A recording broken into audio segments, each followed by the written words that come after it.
Bagaimana kita menghargai perbedaan, tetapi perbedaan bukan berarti akan menjadi sebuah pertarungan terus-menerus. Tapi perbedaan bagaimana kita olah menjadi sebuah rahmat. Tentunya pemahaman khilafah maupun pemahaman liberal akan terus menjinakkan pemahaman masyarakat Nusantara supaya mereka akan terus-menerus menjadi kelas ketiga.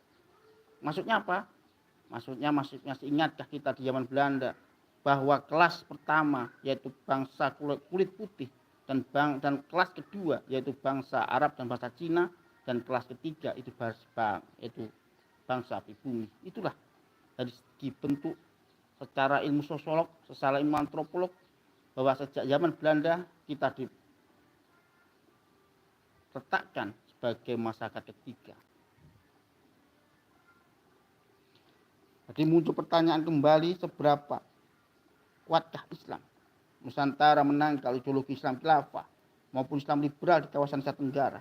Sekuat pemahaman masyarakat Asia Tenggara dalam menjalankan agama Islam yang dihimpun dalam budaya kearifan lokal dan budaya menghargai sebuah keberagaman, sehingga yang terjadi sebuah hasil yang saling toleransi dan jauh dari pemahaman ekstremis dalam pemahaman tentang ajaran agama Islam. Karena akhir-akhir masa pasca reformasi, masyarakat Asia Tenggara telah mengalami perang ideologi Islam yang masuk dari wilayah Timur Tengah maupun wilayah bangsa Barat, tentunya dengan berbagai ideologi keislaman yang dibawa dalam ranah politis dengan tujuan menaklukkan kawasan Asia Tenggara. Dengan adanya perang ideologi kawasan Asia Tenggara telah menunjukkan seberapa kokoh masyarakat Asia Tenggara menghadang gagasan ekstremis, baik hasil dari gagasan Islam khilafah maupun Islam Asia Tenggara. Maka untuk itulah masyarakat Asia Tenggara sudah waktunya mengatakan menolak segala aktivitas ekstremis gagasan ideologi yang mengatasnamakan ajaran agama Islam. Inilah bagaimana sebuah motor pengendara menaiki ajaran agama Islam dan menamakan agama Islam, padahal mereka ada kepentingan tersembunyi, baik Islam khilafah, baik Islam liberal mempunyai kepentingan yang tersembunyi yang kita kadang tidak tahu apa keinginan mereka dan apa kebutuhan mereka. Tapi yang pasti sumber daya alam, sumber daya manusia itulah yang ingin dikuasai mereka.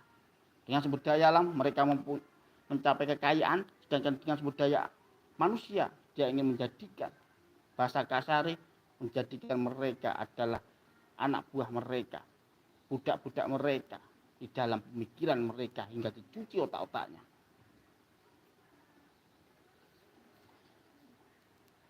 Islam Nusantara sebagai pemahaman Islam yang lebih dinamis dan pemahaman Islam yang jauh dari pemahaman ekstremis.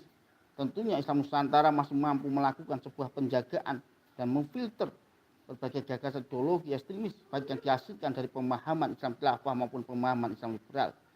Maka dari sinilah dapat dikatakan Islam Nusantara sebagai penjaga masyarakat kawasan Asia Tenggara dan sebagai bentuk perlawanan terhadap ekstremis ideologi Islam, baik dari Timur Tengah maupun dari bangsa Barat. Itu ya. Nah, tentunya semoga Allah SWT memberikan kekuatan pada masyarakat Asia Tenggara untuk terus-menerus melakukan aksi tulis-menulis maupun aksi gerakan di tengah-tengah realitas kehidupan masyarakat yang supaya menolak gagasan ekstremis yang mengatasnamakan ajaran Islam, hingga pada titik akhirnya segala kebenaran hanya milik Allah SWT. Sedangkan saya sebagai manusia biasa hanya sebatas ikhtiar dalam menerjemahkan tentang kebenaran ajaran agama Islam.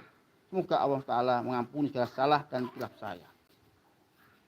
Itu ya, pada pagi hari ini membahas tentang perang ideologi Islam di kawasan Asia Tenggara. Semoga dapat manfaat dan bagi sahabat-sahabat semoga selalu kuat di dalam menjalankan ibadah puasa. Tentunya menjalankan ibadah puasa tidak sekedar menahan hawa, tidak sekedar menahan rasa lapar dan dahaga, tetapi menahan hawa nafsu. Maka Rasulullah pernah ditanya, setelah perang Badar nanti ada perang apa lagi ya Rasul yang paling berat, yaitu perang melawan hawa nafsu. Inilah hawa nafsu apa? Hawa nafsu angkara murka di dalam hati dan jiwa kita. Nah, sekian ya pada pagi hari ini. Apabila ada salah dan khilaf, saya mohon maaf yang sebesar-besarnya. Dari saya akhiri. Akhirul kalam. Wassalamualaikum warahmatullahi wabarakatuh.